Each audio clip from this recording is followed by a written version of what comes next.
नमस्कार दोस्तों, स्वागत है आपका टीचर न्यूज़ अनफिल्टर्ड में। दोस्तों, आज की जो खबर है वो बिहार के लाखों शिक्षकों के लिए एक बेहद महत्वपूर्ण अपडेट है। क्या वास्तव में शिक्षकों का रेशनलाइजेशन पूरा हो चुका है?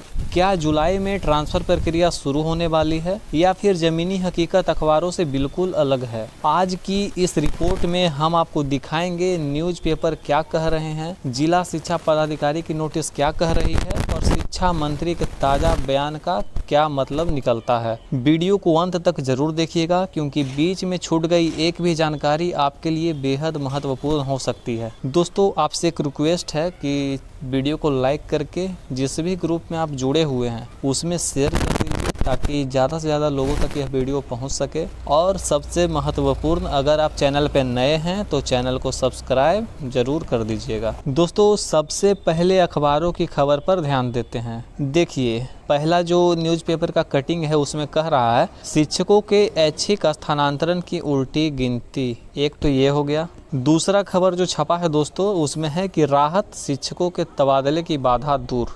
दोस्तों, 30 जून के अखबारों में बड़ी बड़ी खबरें प्रकाशित हुई है। एक अखबार ने लिखा कि रेशनलाइजेशन की प्रक्रिया पूरी हो चुकी है और जुलाई में शिक्षकों के स्थानांतरण की उल्टी गिनती शुरू हो गई है। वहीं दूसरे प्रमुख अखबार में भी खबर प्रकाशित हुई है कि शिक्षकों के तबादले की बाधा अब दूर हो गई है। इन अखबारों को देखकर अधिकांश शिक्षकों को यही लगा कि अब ट्रांसफ़र की प्रक्रिया कभी भी शुरू हो सकती है। लेकिन अब देखिए असली ट्विस्ट।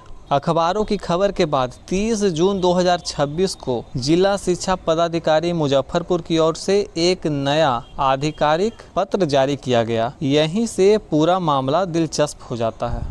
आप इस पर डेट भी देख सकते हो दोस्तों। 30/6/2026 को यह पत्र जारी किया गया था।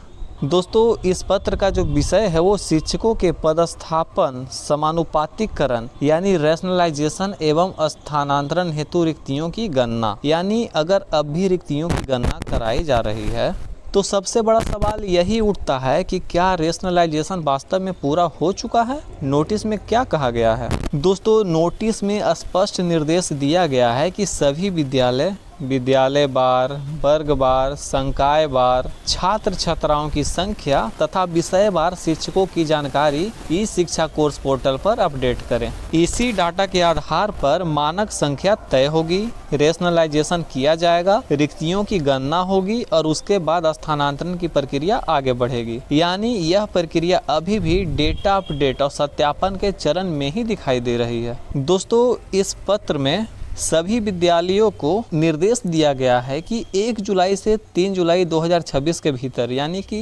3 दिन की समय सीमा के भीतर ई शिक्षा कोर्स पोर्टल पर पूरी जानकारी अपडेट करें और हार्ड कॉपी भी जिला कार्यालय में जमा करें। साथ ही स्पष्ट चेतावनी दी गई है कि यदि किसी प्रकार की लापरवाही या देरी होती है तो संबंधित अधिकारी के विरुद्ध नियमानुसार कार्रवाई भी की जा सकती है। प्राथमिक विद्यालयों के लिए नया नियम। इसी के साथ एक और पत्र जारी किया गया है जिसमें प्राथमिक विद्यालयों में छात्रों की संख्या के अनुसार कितने शिक्षक होंगे इसका नया मानक तय किया गया है। उदाहरण के तौर पर 60 छात्रों तक 2 शिक्षक होंगे, 61 से 90 छात्र के बीच में 3 शिक्षक होंगे और 91 से 120 छात्र के बीच में 4 शिक्षक होंगे।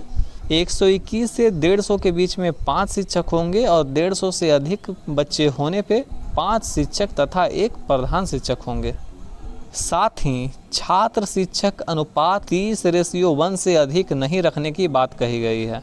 कक्षा 6 से 8 के लिए व्यवस्था ये किया गया है कि मिडिल स्कूलों के लिए भी विषयवार शिक्षकों की व्यवस्था निर्धारित की गई है जिसमें विज्ञान एवं गणित, सामाजिक विज्ञान, हिंदी, अंग्रेजी तथा आवश्यकता के अनुसार संस्कृत या उर्दू विषय के शिक्षकों की नियुक्ति का मानक तय किया गया है। वहीं शिक्षा मंत्री का जो बयान आया है इधर सोशल मीडिया पर बहुत तेजी से वायरल हो रहा है जिसमें उन्होंने कहा है कि ई शिक्षा कोर्स पोर्टल पर ऑन बोर्डिंग की प्रक्रिया जल्द शुरू होती दिखाई देगी। हालांकि इससे पहले भी उन्होंने कहा था कि जून के तीसरे सप्ताह तक नोटिफिकेशन जारी होगा और 30 जून तक पूरी प्रक्रिया पूरी कर ली जाएगी, लेकिन फिलहाल ऐसा होता दिखाई नहीं दिया है। सबसे महत्वपूर्ण बात यह है कि इस समय केवल बयान या अखबार की खबरों के आधार पर किसी निष्कर्ष पर पहुंचना उचित नहीं होगा सबसे महत्वपूर्ण बात होगी कब ई शिक्षा कोष पोर्टल पर वास्तविक ऑनबोर्डिंग शुरू होती है और कब विभाग